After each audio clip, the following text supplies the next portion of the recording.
Hello, and welcome to part 3 of A Consort of Winds, the next production in the Chamber Orchestra of the Triangle season, Making Space for Music. I'm Virginia Ewing Hudson, cellist with the orchestra, and I'll be your host for today's performance. We're here in the lovely Cotton Room in Durham, North Carolina, and we're so pleased to present to you the Suite for Winds in B-flat major by Richard Strauss, conducted by Chamber Orchestra of the Triangle's artistic director, Lorenzo Muti. This performance has been made possible by the generous support of George Evans and Karen Monaco, Mary Morrow, and Banks and Nancy Anderson. We'd also like to thank additional season sponsors, WCPE, theclassicalstation.org, 89.7 FM, and the Washington Duke Inn and Golf Club for providing first-class accommodations for our guest artists. Before we begin, let's talk with Lorenzo Muti about his thoughts on today's performance. Hi, Lorenzo. Thank you for joining us. Great seeing you, Virginia. I'm so looking forward to this performance, and I would love to hear your thoughts about the piece and why you programmed it, the Suite for Winds. Well, first of all, I have never performed this piece. So I'm always looking for new compositions that are really intriguing, that sound good to me, look good to me, and that I would like to perform. And then, since we were doing a program entirely dedicated to wind music, I think the other consideration was to try to pair the two French pieces with something that was quite dramatically different. And the Strauss is definitely dramatically different than the Français and the Gounod. What especially should our audience be listening for during this performance? Well, Strauss wrote two pieces for wind ensemble. I don't know if a lot of people are aware that his father was one of the greatest brass players of the age, in the sense that he was the first horn in the Bavarian Opera Orchestra, and he was really considered a top-notch musician. So I'm pretty sure that young Richard was exposed very heavily to whatever was going on in the life of his father, but also around him. He probably frequented opera productions, rehearsals, and so on and so on. And I think, the fact that Strauss is such a great orchestrator, and you can see it in all his pieces, in the sense that that's one of the hallmarks of his music, is really due to these early experiences, being exposed to orchestra playing, and the fact that his father was actually a member of an orchestra. The two wind pieces that he wrote when he was a young composer.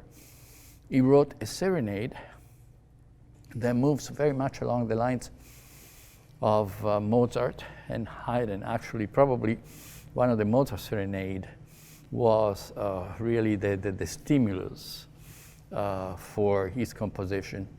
Be aware also that his father was a very much anti-Wagnerian musician, in the sense that he could not stand Wagner's music, and so the new path in German music.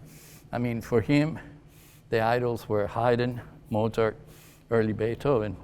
So in this serenade, that's basically what Strauss does. The serenade was quite successful, and so it was kind of normal, I think, natural, that he would be willing to write a second piece.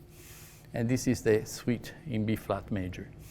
And the Suite in B-flat major, although it's written basically for the same ensemble, is quite different in nature, in the sense that here, the Mozart, the Haydn that you find in the serenade are gone, and you have instead a prefiguration what Strauss music is going to sound like later on. The suite is in 4 movements. It opens with a Praeludium, which is in sonata form, very classical to a certain extent as far as structure is concerned. The second movement for me is probably the most beautiful of the 4, the Romanze. I mean, and what I really find fascinating here is that I think what comes to the fore again is this exposure to opera from both sides of the Alps for young Richard Strauss, for the simple reason that there are moments where all of a sudden one of the wind instruments, the oboe or the clarinet, is given this incredible melodic line that really resembles the melodic line that you will find in an opera by Donizetti, Verdi. It's a great melodic thing. But then underneath, all of a sudden, you have the appearance of these Wagnerian harmonies. So it's really this combination, this mixture of the 2 ingredients that were popular at that time. The second movement, as I said, it's extremely melodic. It's pretty simple, but at the same time extremely effective. The third movement is a gavotte, but it has nothing to do with the old French dance that we tend to think of when we hear the name gavotte. I mean, here it's more a scherzo movement than a gavotte movement. It's in 2, and at the same time, it's extremely dynamic in the sense that it's really a virtuoso piece to a certain extent. Very light, very vivacious, and again, extremely well orchestrated. Of the 4 movements, the weirdest one, to tell you the truth, for me at least, is the last one, in the sense that one feels, it's a little bit like with Schumann, when in his symphonies, all of a sudden in the middle of this gorgeous passage, he decides that he has to write a passage of counterpoint. All of a sudden he has to show off his technical skills and everything else. It makes no sense whatsoever. And I think to a certain extent this movement too makes no sense, or at least to me personally, in the sense that it opens with a slow introduction that recalls themes from previous movements, and then it goes into this fugue, extremely complicated, very, very complicated, and it's pretty long. But if you can, I mean, try to listen to that very simple theme, which is at the base of the fugue, and that reappears in all the different voices, in the horn, bassoon, flute, all about this kind of stuff. But at the same time, with all these voices at the same time, chattering all along and this kind of stuff. As I said, it's quite an amazing piece of composition, especially for a young composer. But it's amazing also how out of this labyrinth he really finds his way, in the sense that the conclusion of the movement, it's triumphant, it's energetic. I mean, one really feels like in an opera production when the curtain is going to come down and you are ready for the public to applaud. Wonderful. I'm sure everyone will be listening for that fugue. I hope so. Thank you so much, Lorenzo, for spending this time with us. Oh, you're very welcome. It's my pleasure, actually. Please, everyone, enjoy this performance of the Suite for Winds by Richard Strauss.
Thank you, as always, to everyone at home who's supporting us during this virtual season. We can't wait to see you in person in the concert hall for a live performance. In the meantime, stay safe and healthy. And once again, thank you for joining us.